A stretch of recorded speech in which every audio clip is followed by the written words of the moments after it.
ቅርብ የሆነው ነገር የሚርቀን እጃችን ላይ ያለ ነገር ግን ረጅም ርቀት የሚያስከፍል ዋጋ ድረስ እንዳለው እንዲሰማን የሚያደርገን በደላችን። በጣም ብዙ ሰው ክርስቲያን ሆኖ በኦርቶዶክስ ተዋህዶ እምነት ውስጥ እየተመላለሰ እንኳን አንዳንዴ ከአቅሙ በላይ የሆኑ ነገሮች ሲገጥሙበትና እንደዚህ አይነት ስሜት ሲሰማው ሰምታችሁ አታውቁ? አንዳንዴ ስለ እግዚአብሔር የራቀኝ ይመስላል ሲል ሰው ሰምታችሁ አታውቁ? እኛ ባለንበት ቦታ በዚህ ቅዱስ ቤተክርስቲያን ውስጥ ተሰብስበን ያልበደልነው በደል፣ ያላጠፋነው ጥፋት፣ እግዚአብሔርን ያላሳዘንነው መሪር የሆነ ሐዘን አለ እንደ ክርስቲያኖች? እንደኛ እንደኛ ያጠፋ እኮ የለም። ቦታ ሳንመርጥ ራሱ በሁሉም ቦታ ነው ያጠፋን። የሰው ልጅ ከመጀመሪያው ጀምሮ ወደ ምድር የተጣለበት ምድርን ደግሞ እስካሁን ድረስ ባለበት ጊዜ ላይ ትልቅ የሚያሳስበው ጉዳይ የምግብ ጉዳይ ነው። አዳምንና ሔዋንን ከዛ ከነበሩበት ክብር ከዛ ከነበሩበት ከእግዚአብሔር ቦታ ያስወጣቸው ነገር ምንድነው ቢባል እህል ነው። የሰይጣን ክፋቱ የዓለም ድካማ ደግሞ ምን መሰላችሁ ክርስቲያኖች? ለመብላትና ለመጠጣት ስጋችንን ለማቆም ብለን የገባንበት ዓለም ውስጥ መስለናት እንድንኖር ትፈልጋለች አለ። ሲታዩ ዓለም ላይ እየኖሩ ዓለምን የማይመስሉ ይኖራል። አንዳንዶቻችን ግን ዓለም ላይ እየኖረን ዓለምን የማንመስል እየመሰልንም እንመስላታለን። በደንብ አድርገን እግዚአብሔር እያንዳንዱን ቀን ጨምሮ ታግሶ የሚያቆየን ክርስቲያኖች ነገ የተሻሉ ሊሆኑ ይችላሉ ብሎ እንጂ ዛሬ የተሻለን ሰዎች ሆነን አይደል።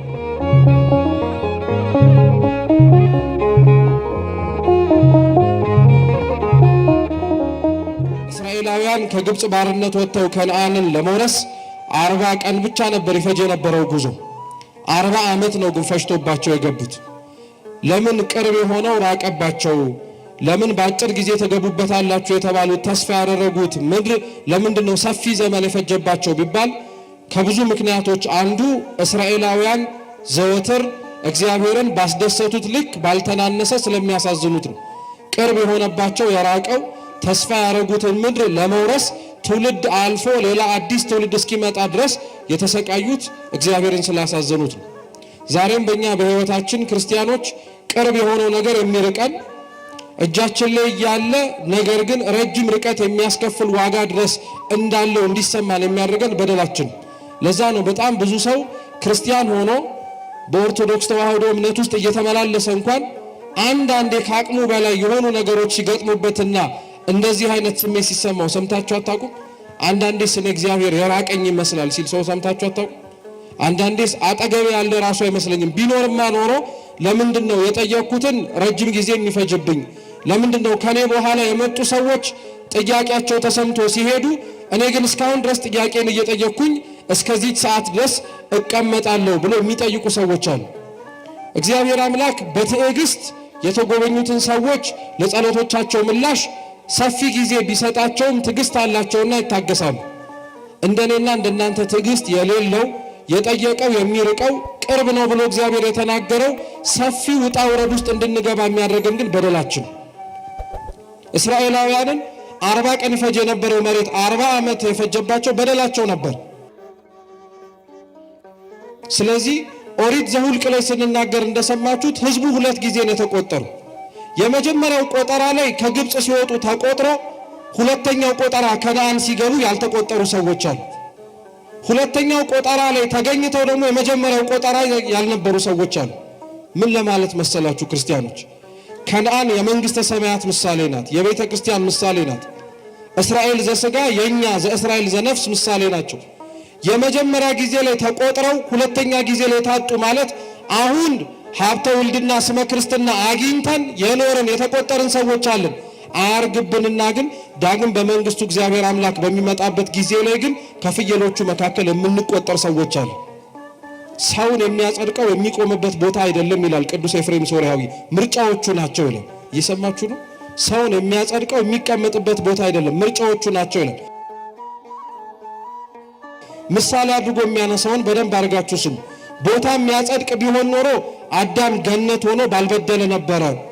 ቦታ የሚያጸድቅ ቢሆን ኖሮ ሎጥ ሰዶምና ጎሞራ ላይ ሆኖ ጽድቅ ባልሰራ ነበር ይላል። አብዛኛው ሰው ለሚኖርበት ዓለም ለሚሰራው ኃጢአት ለመስራቱ ምክንያት አድርጎ የሚጠቅሰው ያለበትን ቦታ ነው። እኛ ባለንበት ቦታ በዚህ ቅዱስ ቤተክርስቲያን ውስጥ ተሰብስበን ያልበደልነው በደል፣ ያላጠፋነው ጥፋት፣ እግዚአብሔርን ያላሳዘንነው መሪር የሆነ ሐዘን አለ እንደ ክርስቲያኖች። እንደኛ የበደለ እንደኛ ያጠፋ እኮ የለም። ቦታ ሳንመርጥ ራሱ በሁሉም ቦታ ነው ያጠፋነው። በሁሉም ቦታ ነው እግዚአብሔርን የበደልነው። በሁሉም ቦታ ነው እግዚአብሔርን ያሳዘንነው። ቦታ የሚያጸድቅ ለሚመስላቸው ሰዎች ቅዱስ ኤፍሬም ቦታ አይደለም ምርጫዎቻችሁ ናቸዋል። ስለዚህ በመጀመሪያው ቆጠራ ላይ ተገኝተው ሁለተኛው ቆጠራ መንግስተ ሰማያት የሚታጡ አሉ። ይሄ ብዙዎቻችን የምንሰማው ነገር ስለሆነ ያን ያክል ላይደንቀን ይችላል። ሁለተኛው ቆጠራ ላይ ተገኝተው ግን የመጀመሪያው ቆጠራ ላይ ያልታሰቡ ሰዎች እንዳሉ ታውቁ ይሆን? ክርስቲያኖች አሁን ከኛ መካከል ያልተቆጠሩ ከኛ መካከል ክርስቲያኖች ተብለው ያልተጠሩ ሰዎች አሉ። ለዛ ነው ጌታችን ኢየሱስ ክርስቶስ የዮሐንስ ወንጌል ምዕራፍ 10 ላይ እሱ እውነተኛ የበጎች እረኛ እንደሆነ ሲናገር እንዲህ አለ፣ ከበረቱ ውጪ የሆኑ ሌሎች በጎች አሉኛል። አይገርማችሁም? ክርስቶስ በረቱ ውስጥ ያሉትንም በጎች ብሎ ነው የጠራቸው። ከበረቱ ውጪ ያሉትን ከቅድስት ቤተክርስቲያን አጥር ውጪ ያሉትንም ሰዎች ሌሎች በጎች ነው ያላቸው። ለኛ በጎች ያልመሰሉን በጎች አሉ፣ ለኛ ያልተቆጠሩ የሚመስሉን እግዚአብሔር ግን በረት ውስጥ የሚከታቸው ሌሎች ነፍሳት አሉ። የእስራኤል 2 ጊዜ መቆጠር እኛን ራሳችንን እንድንጠይቅ ያደርገን። የመጀመሪያው ጊዜ በዚች ቅድስት ቤተክርስቲያን ተገኝተን ሁለተኛው ጊዜ በላይ በመንግስተ ሰማያት ከመጣጣት አምላካችን ቅዱስ እግዚአብሔር ይሰውረን። የመሰባሰባችን የአንድነታችን የሁሉም ነገራችን ምክንያት በመሰረቱ ክርስቲያኖች እዚች ምድር ላይ ህብረት ለመመስረት አይደለም። በዚች ምድር የመሰረትነውን ህብረት አምሳል በላይ በሰማያት ካለው አንድነት እንዳንጓደል ለማድረግ ነው። ብዙዎች በዚህ ተሰብስበው በላይ በሰማያት የታጡ ሺዎች አሉ። ለዛ ነው ክርስቲያኖች በዚች ምድር ላይ ያላቸውን አንድነት መሰባሰብ መዘንጋት የለባቸውም ሲባል ስለ አንድነትና ስለ መሰባሰብ ብቻ አይደለም እያወራን ያለን። ይህ አንድነትና ስብስብ በላይ በሰማያትም ጭምር የሚቀጥል ስለሆነ የኦሪት ሙሉ በሙሉ ታሪኮች ክርስቲያኖች ምሳሌዎች ወይንም ደግሞ ትንቢቶች ናቸው ለሐዲስ ኪዳን። ግብጽ የዓለም ምሳሌ ናት። እስራኤላውያን ለእህል ለእንጀራ ብለው የወረዱት የኛ ምሳሌ ነው። የሰው ልጅ ከመጀመሪያው ጀምሮ ወደ ምድር የተጣለበት ምድርን ደግሞ እስካሁን ድረስ ባለበት ጊዜ ላይ ትልቅ የሚያሳስበው ጉዳይ የምግብ ጉዳይ ነው። አዳምንና ሔዋንን ከዛ ከነበሩበት ክብር ከዛ ከነበሩበት ከእግዚአብሔር ቦታ ያስወጣቸው ነገር ምንድነው ቢባል እህል ነው። መብላታቸው መጠጣታቸው ነው። ይሄ መብላትና መጠጣታቸው ከገነት ብቻ የለም አስባሮ ቁጭ አስደረጋቸው። ምድር ላይም ጭምር የእህል ሰዎች እንዲሆኑ አድርጓቸው ነበር። ለዛ ነው ሰው ሲኖር በጊዜው ለመብላት ለመጠጣት ብሎ የሚደክመው ድካም አለ። የሰይጣን ክፋቱ የዓለም ድካማ ደግሞ ምን መሰላችሁ ክርስቲያኖች? ለመብላትና ለመጠጣት ስጋችንን ለማቆም ብለን የገባንበት ዓለም ውስጥ መስለናት እንድንኖር ትፈልጋለች አለ። እቺ የምንመለከታት ያለንባት ምድር ክርስቲያኖች አሁን እንደተጠለላችሁባት ድንኳን ናት፣ ተጠቅልላ የምትሄድ ማለት ነው። በዚች ምድር ላይ ተቀምጦ ለሚኖር ክርስቲያን ብዙ ምቾት፣ ብዙ ድሎት፣ ብዙ ከልክ በላይ የሆኑ መመቻመቾች እንዳይመቸው የሚፈለግበት ምክንያት ከነገ በኋላ ያለውን ህይወት መናፍቅ እንዲችል። አብዛኞቻችን ከነገ በኋላ ያለውን ህይወት መጽሐፍ ተነቦልን ሊቃውን ተነስተው አባቶች አስተምረውን ካላስገነዘቡን በቀር ይህችን ምድር ለዘላለም የምንኖርባት ይመስል በጣም እየተመቻቸነት ነው ያለን። ምድሪቷ ራሱ አሁን ላይ በጣም የሚገርማችሁ እንደማትመች ራሷ እያሳየችም ጭምር እዚሁ ይመቸኛል ብሎ የሚኖር ሰው አለ። እዚሁ እስከ ዘላለም ድረስ መዝለቅ እፈልጋለሁ የሚል ሰው አለ።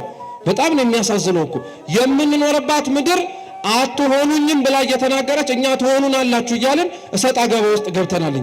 አንዳንዶቻችን ዓለም ላይ እየኖርን ዓለምን የማንመስል ሰዎች እያስመሰልን እንኖራለን። እየሰማችሁ ነው?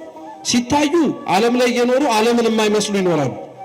አንዳንዶቻችን ግን ዓለም ላይ እየኖርን ዓለምን የማንመስል እየመሰልንም እንመስላታለን። በደንብ አድርገን እሷ የምትናገረውን የምናወራ እሷ የምትኖረውን የህይወት ፍልስፍና ለመኖር የምንሞክር ግን እኮ ክርስቶስ እንዲህ አላለም ነበረ። ለሐዋርያቱም እንዲህ ነው ያላቸው፣ እናንተን ከዓለም አገኘኋችሁ እንጂ ዳሩኑ የዓለም አይደላችሁም አለ። ምን ሆነን ነው ታዲያ ለምንኖርባት ምድር ከዚች ተገኘንና እዚሁ ህይወታችን የሚያልቅ ይመስል በላይ በሰማያት ያለውን ተስፋ ማድረግ የምናቆመው? መከራ ችግር በመሰረቱ ክርስቲያኖች መታገስ አንድ አቅም ያለው ክርስቲያን የሚችለው እዚች ምድር ላይ ስላስቀመጣቸው ልክ እንደ ሴፍቲ ኔት የሚወድቅባቸው የሚመቻመችባቸው ጥሩ የሆነ ነገር የሚያደላድልባቸው ነገሮች አይደሉም። ክርስቲያኖችን መከራ እየበዛባቸው ጭንቅ እየመጣባቸው የሚያስታግሳቸው ከሙታን በኋላ ህይወት አለ ብለው የሚያምኑት እምነት ነው። እግዚአብሔር አምላክ በግሩም አጠራሩ ከጠራው በኋላ ስሙ በደንብ ይቀመጥበት ከነበረው ከቤተ መንግስት አውርዶ የበግ ጠባቂን ያደረገው? ለምንድን ነው እግዚአብሔር በነበረበት ክብር ላይ ሆኖ እንዲያውም ቀላሉ ግብጽ በነበረበት ይሰማበት በነበረበት በዛ ስልጣን ላይ አስቀምጦ ለምንድን ነው ያልተናገረው? ሙሴ ግዴታ ለምንድነው ሙሴን ከዛ ቤተ መንግስት አስወጥቶ የበግ ጠባቂ እስኪሆን ደረጃ ድረስ እንዲወርድ እግዚአብሔር የፈለገው?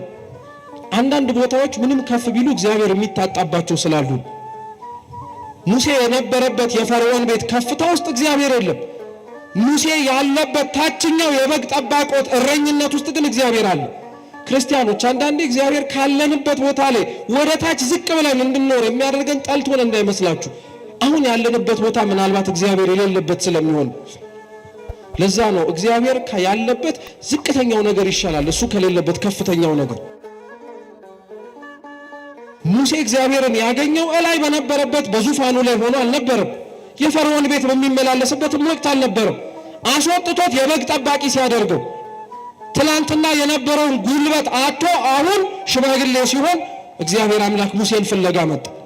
ሰው ደከምኩኝ በሚልበት ጊዜ ላይ አሁን ተሸነፍኩኝ፣ አሁን አጣን፣ አሁን ከሰርን፣ አሁን ዋጋ የለንም በሚልበት ሰዓት ላይ እግዚአብሔር መስራት ይጀምራል። ሙሴን ያደረገው እንደዛ ነው። ክርስቲያኖች እግዚአብሔር ትልቅ ነገር ለማድረግ ሲያስብ በትንሽ ነገር ያለማመዳል። ዛሬ አጣናቸው የምንላቸው ዛሬ በጣም ዋጋ አስከፈሉን የምንላቸው ጥቂት ነገሮች ክርስቲያኖች ሰፊ ነገሮች የሚሆኑ እግዚአብሔር ሊሰጠን ከሚችለውና ካዘጋጀው በላይ ሲነጻጸር በጣም ኢምንትን። ሙሴን ሕዝብ ማውጣት ያለማመደው በበግ ነው። አይገርም? ሙሴን ሕዝብ ማውጣትን አመልን መልመድን ያለማመደው በበግ ነው።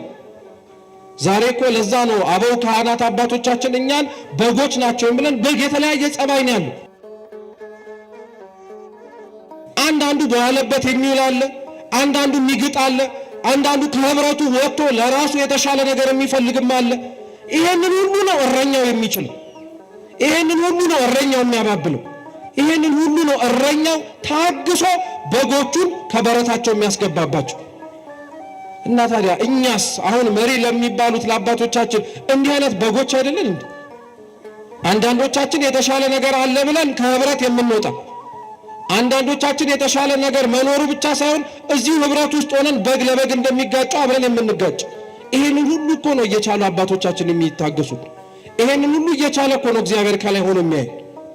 በጣም ነው የሚገርመው። እውነቴን ነው የምላችሁ። አንዳንዴ እውነት ለቤተ ክርስቲያኒቷ ራሱ እንመጥናታለን ብላችሁ አስባችሁ ታውቃላችሁ? ላቆየችን እስካሁን ድረስ ላኖረችን ቤተ ክርስቲያን የሚመጥን ስብዕና እንኳን እኮ የለም። እግዚአብሔር እያንዳንዱን ቀን ጨምሮ ታግሶ የሚያቆየን ክርስቲያኖች ነገ የተሻሉ ሊሆኑ ይችላሉ ብሎ ነው እንጂ ዛሬ የተሻለን ሰዎች ሆነን አይደለም።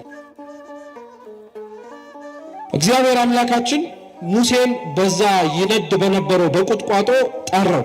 በሚነድ እሳት ሆኖ ሙሴን ያናገረው እግዚአብሔር የሕዝቡ መከራ የእሱ መከራ እንደሆነ፣ የሕዝቡ ችግር የእሱ ችግር እንደሆነ እንዲያውቁት ነው አለ። እየሰማችሁ ነው? አንዳንዶቻችን ስንሰደድ መከራ ሲመጣ አሁን የምንመለከታቸውን በሙሉ አንድነታችንን ሊያርቅብን የሚመስሉን ነገሮች በሙሉ ሲመጡ እኛ እየተቸገርን እግዚአብሔር በሰላም በሰማይ ላይ ጎሽ ብሎ ቁጭ የሚል ይመስለናል። እንዳይመስላችሁ ክርስቲያኖች፣ እኛ ለሱ የምንቀበለው መከራ ከሱ ጋር የሚያሳትፈን ከሆነ እኛ የምንቀበለውን መከራ ከኛ ጋር ለመሳተፍ ሲል እግዚአብሔርም አብሮን ይሆነ። የኛ ቤት ሲፈርስ አብሮ እግዚአብሔር እንደሚኖር ታውቃላችሁ? እኛ ስንገፋ አብሮ እንደሚገፋ ታውቃላችሁ? እኛ ስንሰደድ አብሮ እንደሚሰደድ ታውቃላችሁ? እውነቴን እኮ ነው የምላችሁ። ለእስራኤላውያን ካልጠፋ ምሳሌ ለሙሴ የታየው መከራ በበዛበት ቁጥቋጦ ላይ እሳት እየነደደ ነው። እሳቱ እኮ መከራ እኮ ነው።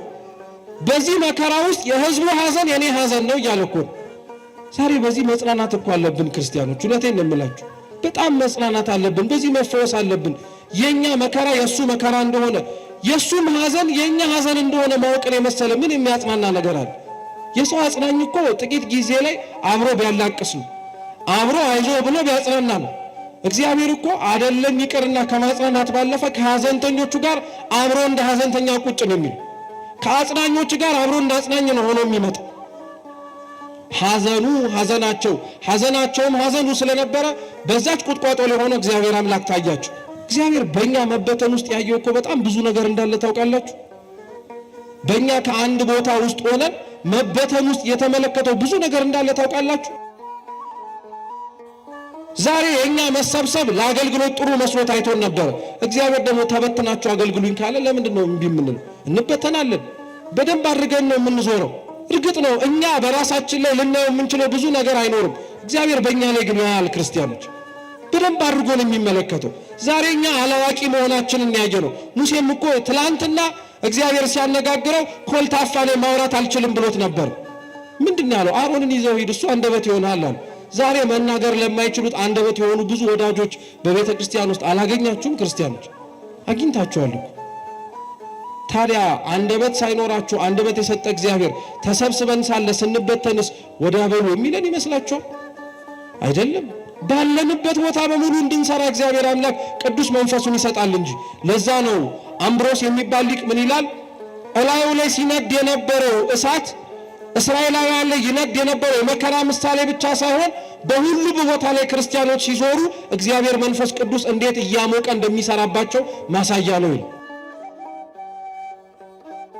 ዛሬ ለኛ ያልታየን፣ ዛሬ ለኛ መከራ መስሎ የታየን፣ ዛሬ ለኛ መሰባሰባችንን ሊበትንብን የመጣ የሚመስለን ነገር በሙሉ እግዚአብሔር ባወቀ ሌሎች ሊሰራቸው ያሰባቸው ብዙ ሐሳቦች አሉ። ያ ማለት ከናካቴው ከዚህ በኋላ ዞር ብለን አንተያይ ማለት አይደለም። ግን ክርስትና ማለት ክርስቲያኖች እኛ በሚመቸው ጊዜ በፈቀድነው መንገድ እግዚአብሔርን የምናገለግልበት ብቻ ሳይሆን በማይመች ጊዜ እሱ በወደደውን በእግዚአብሔርን ፈቃድ የምንመራ ሰዎች መሆን አለብን። እግዚአብሔር አምላክ ብዙ በእኛ በሕይወታችን የሰራውን ስራ ዞረን ለመናገር አንደበት ላይኖረን ይችላል። ሳንወድ በግዳችን ግን ጊዜውና ሰዓቱ ከደረሰ ልንወጣ ያንን አገልግሎት ልንሰጥ እንችላለን። በጣም ክርስቲያኖች ይህንን በልባችን ሰሌዳ መጻፍ መቻል አለብን። እምናያቸው መከራዎች፣ የሚገጥሙን ስቃዮች በሙሉ እግዚአብሔር አምላክ በቸርነቱ እንድንስተካከልባቸው የመረጡት ናቸው። እግዚአብሔር መከራን፣ ችግርን፣ ሰቆቃን፣ ጭንቅን እኛ ባይሆንብን ብለን የምንመርጣቸውን ነገሮች በሙሉ የሚያመጣው ጠልቶን አይደለም። እንደ ቁጥቋጦ አልቃጠል ያለ እንደ ፈርዖን ልብ አልፈርስ ያለ ልብ ስላለን እሳቱ የሚነደው መከራው የሚመጣው ምናልባት ለእግዚአብሔር ያልተሸነፈው ልባችን ዛሬ ከተሸነፈ ብሎ፣ ምናልባት ለእግዚአብሔር ያልተንበረከከው ልባችን ዛሬ ከተንበረከከ ብሎ። የአብዛኞቻችን ልብ እኮ ታውቃላችሁ አይደለ? እንደሚታየው ከውጪ እንደ ገጽታችን ለስላሳ እኮ አይደለም። ብዙ እሾህ ብዙ ቀጋ እንደ አለት የጸና እኮ ነው። መከራዎቻችን መልሰውን እግዚአብሔርን የሚያገናኙንማ ቢሆን ኖሮ ይሄ ሁሉ መዓት ባልመጣብን ነበር። ይሄ ሁሉ ችግር ባልመጣብን ነበር። ይሄ ሁሉ ነገር ባልደረሰብን ነበር። እግዚአብሔር ግን መልካም ያልሆነውን ለበጎ መለወጥ የሚችል አምላክ ነውና ዛሬ በዙሪያችን ሆነብን ብለን የምንናገራቸው ነገሮች በሙሉ የኛን ልብ መስበሪያ ነበሩ። የኛን ልብ ማስተካከያ ነበሩ። የኛን ልብ መግቢያ ነበሩ። ዛሬ አሁን እኛ በዙሪያችን የምታዩት ነገር በሙሉ ልባችን እንዲሰበር መግቢያ መንገድ ነበር። ግን የስንቶቻችን ልብ ተሰብሮ ይሆን? ምናልባት አዝነን ሊሆን ይችላል። በእኛ በደል የመጣ ነው ብለን ግን አልቅሰን ይሆን? አንብተን ይሆን? ኃጢአታችን ነው ብለን አዝነን ይሆን? አሁንም ደስኛ እኮ ጣት ጠቋሚ እኮ ሆነን ስለተቸገርን እኮ። በተቻለን አቅም ክርስቲያኖች እግዚአብሔር ሁሌም ከኛ ጋር እንደሆነ መዘንጋት መቻል የለብን። መሰባሰባችን፣ አንድነታችን ትርጉም የሚኖረው እግዚአብሔር ሲኖር፣ ትርጉም የሚኖረው አምላካችን ሲገኝበት ነው። በብዙ በአይሁድ ሸንጎች መካከል እኮ የነበሩ አንድነቶች ነበሩ፣ ያልረቡ ያልጠቀሙ፣ አምላካቸውን አሳልፈው እስከ መስጠት ድረስ የታደሉ ነበሩ፣ ምንም የማይረቡ። ደግሞ በመሰባሰባቸው ውስጥ ያለው እግዚአብሔር መሆኑ ሲታወቅ ደግሞ 12 ሆነው አልጫውን ዓለም በሙሉ ያጣፈጡም ጭምር ነበሩ። ከዚህ ክርስቲያኖች በተቻለን አቅም አምላካችን ቅዱስ እግዚአብሔር ያሰበልንን ሐሳብ ተገንዝበን እስከምናውቀው ተረድተነው እስከምናደርገው ድረስ በፍጹም ተስፋ ለመቁረጥ በፍጹም ትዕግስት አምላካችን ቅዱስ እግዚአብሔርን ይዘን ወደ መጣንባት ዓለም በሰላም ገብተን ያላመኑትን አሳምነን በቸርነቱም ደግሞ እኛም የገባነው ሁለተኛው ቆጠራ ላይ ሳንታጣ ለመኖር በቸርነቱ በምሕረቱ ይርዳን።